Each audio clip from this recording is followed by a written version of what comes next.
Goshamahal MLA Raja Singh వ్యవహారం బీజేపీకి తలనొప్పిగా మారిందా? బీజేపీలో కీలక నేతలుగా ఉన్న ఆయన పార్టీ అధిష్టానంపై అలకబూనారా? పార్టీ వ్యవహారాలకు రాజాసింగ్ అంటిముట్టనట్లు వ్యవహరించడానికి కారణమేంటి? గోషామహల్ ఎమ్మెల్యే రాజాసింగ్ అలకకు కారణాలేంటి? Watch this story.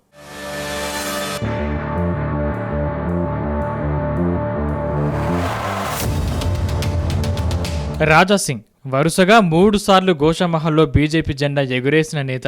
హైదరాబాద్లో బీజేపీకి అంతో ఇంతో పట్టు ఉందంటే దానికి కారణం రాజాసింగ్ అనడంలో ఎలాంటి సందేహం లేదు. తెలంగాణ అసెంబ్లీ ఎన్నికల్లో రాజాసింగ్ సహా 8 మంది బీజేపీ నుంచి గెలిచారు. అయితే హైదరాబాద్ నడిబొడ్డున గెలిచిన ఒకే ఒక్కడు రాజాసింగ్. అలాంటి రాజాసింగ్ ఇప్పుడు బీజేపీ అధిష్టానంపై అలకబూనారు. కొద్ది రోజులుగా బీజేపీ కార్యకలాపాలకు అంటిముట్టినట్లు వ్యవహరిస్తున్నారు. ఇటీవల తెలంగాణ బీజేపీ అధ్యక్షుడు కిషన్ రెడ్డి ఆధ్వర్యంలో జరిగిన రాష్ట్ర పదాధికారులు, ఎంపీలు, ఎమ్మెల్యేలు, జిల్లా అధ్యక్షుల సమావేశానికి సైతం రాజాసింగ్ గైర్హాజరవ్వడం పార్టీలో చర్చనీయాంశమైంది.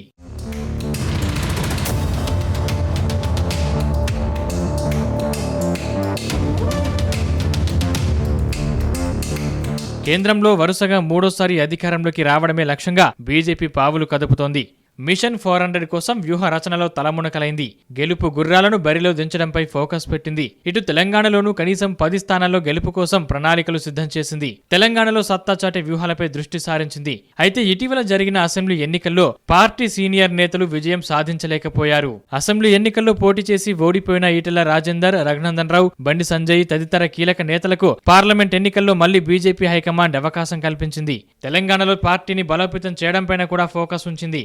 ఇలాంటి సమయంలో బీజేపీలో కీలక నేతగా ఉన్న రాజాసింగ్ వ్యవహారం పార్టీకి తలనొప్పిగా మారింది. ఇంతకు రాజాసింగ్ అలకకు కారణాలేంటి?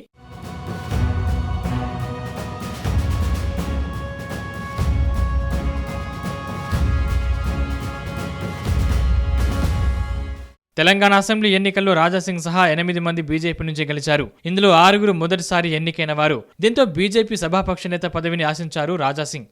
అయితే దీనిపై నిర్ణయం తీసుకోవడంలో అధిష్టానం జాప్యం చేయడంతో అసంతృప్తితో ఉన్నారు. అటు రాజాసింగ్ లోక్సభకు పోటీ చేయాలని భావించినట్లు తెలుస్తోంది. జహీరాబాద్ లేదా హైదరాబాద్ టికెట్ ఆశించారని సమాచారం. కానీ సిట్టింగ్ ఎమ్మెల్యేలు ఎవరికీ బీజేపీ పార్లమెంట్ ఎన్నికల్లో టికెట్ ఇచ్చేందుకు పెద్దగా ఆసక్తి కనపరచలేదు. హైదరాబాద్ ఎంపీ టికెట్ ను మాధవీలతకు కేటాయించిన సందర్భంలోనూ రాజాసింగ్ అసమ్మతి గలం వినిపించారు. అక్కడ పోటీ చేయడానికి మగాళ్లే దొరకలేదా అంటూ తన అసంతృప్తిని వ్యక్తం చేశారు. మొత్తం మీద ఎంపీ టికెట్ విషయంలో రాజాసింగ్ అలకబూనినట్లు తెలుస్తోంది. దాంతో బీజేపీ అధిష్టానం రాజాసింగ్ ను ఎలా ఒప్పిస్తోంది, ముందు ఏం జరగబోతోందన్నది ఆసక్తికరంగా మారింది.